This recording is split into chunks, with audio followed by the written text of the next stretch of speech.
Hello everyone and welcome to a new episode of my channel. I have decided to make this new video after recent news. I mean the sighting of two bears in different areas of Italian Alps. We must consider this event even more remarkable for the rarity of bears in this area.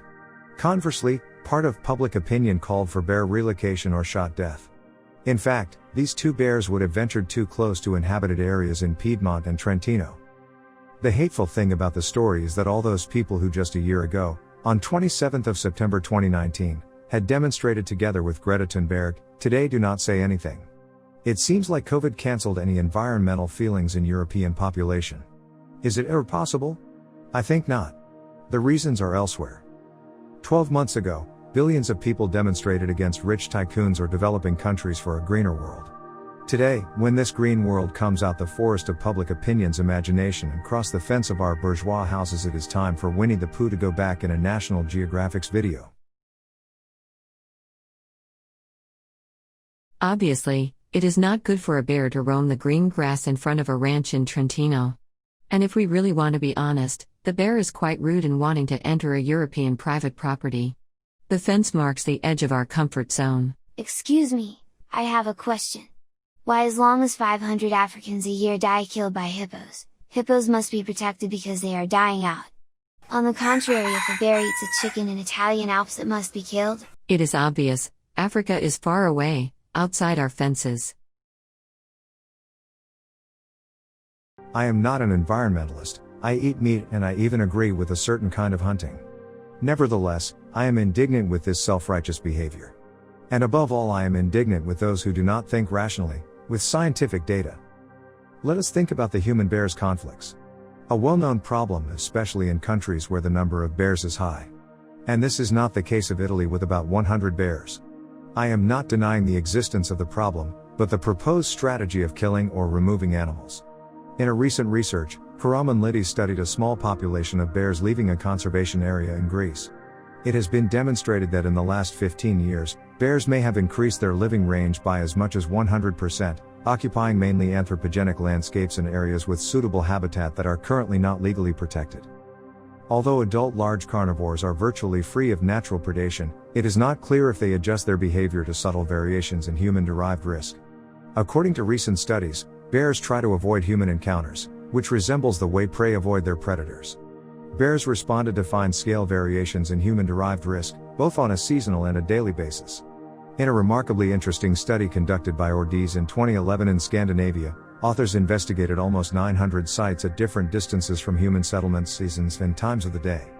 Although human densities in Scandinavia are the lowest within bear ranges in Western Europe, they found an effect of human activities.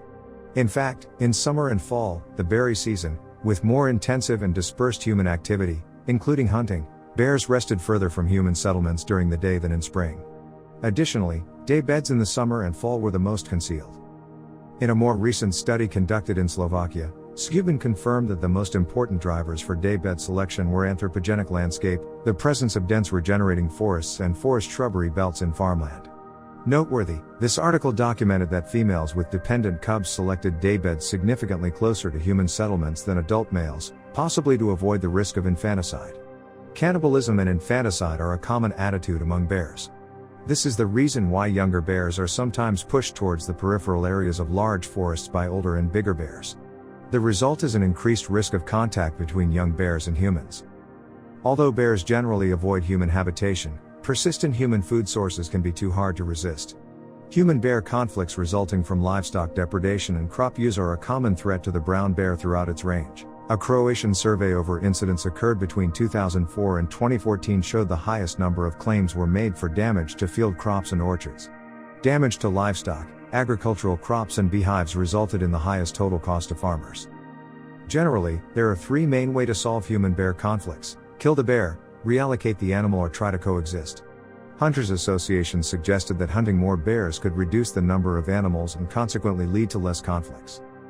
Last year, in British Columbia, Canada, a group of 5 black bears, 3 males and 2 young females, were found feasting on residents' garbage and killed by conservation authorities in the city of Pennington. Kill Artel from University of Victoria in British Columbia argued that killing problematic bears does not seem to affect conflict patterns in the long terms. In fact, the conflict bears will be replaced by others. Similarly, It would happen in case of relocation. Noteworthy, it is important to understand the ecological context. It has been demonstrated that bears who ventures near humans for hunger do not return once the environmental conditions have improved. This highlights the importance of correct management of the ecosystem. Moreover, an ecological understanding can also be used to predict when human-bear conflict will take place. An additional affordable strategy could be represented by diversionary feeding. Diversionary feeding uses food to lure animals away from areas where they are unwanted or could cause conflicts with people. Nowadays, there are not evidence on the efficacy of this policy. A recent review conducted by Garcilas on 5 case studies did not solve all the doubts. The conclusion of this review was that diversionary feeding could be a reasonable strategy whenever food demands are not readily met by natural foods and provisioned food is easily found outside the potential conflict area. Anyway, food must be attractive, and bears must not associate the feeding with people. Meanwhile, the study alert on the possibility that long-term feeding may increase bear population size, which may increase conflicts overall, or trigger a demand for population control. According to Ippolito, understanding the reason of human-bear conflicts is the first step to solve them. It requires the recording and categorization of incidents, assessment of their geographical distribution and frequency, and documentation of the financial costs and the presence of any preemptive measures. Damage compensation schemes can help mitigate conflicts and, in some cases, improve acceptance of bears. Additionally, a Canadian study by Marley demonstrated that education methods can reduce the number of human-bear conflicts. Education was focused on waste management and bear deterrence methods. For each percent of the population that was taught, there was a 5% decrease in the probability that a bear becomes a conflict bear. In Bella Coola, British Columbia, the Newkalk First National Led Bear Safety Program tried to mitigate conflict involving public education and landowners to take measures such as removing attractions and constructing electric fencing. I think that sooner we can learn from successful example of nature and human coexistence, the sooner these stories of bears being shot or relocated could become a thing of the past. We must trust in data obtained from observational studies and scientific programs.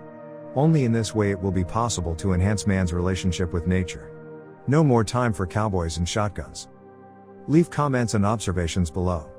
I invite everyone to reflect in the most rational way possible. Please be polite. If you like the video, please consider a like and to subscribe. Thank you. See you at the next video.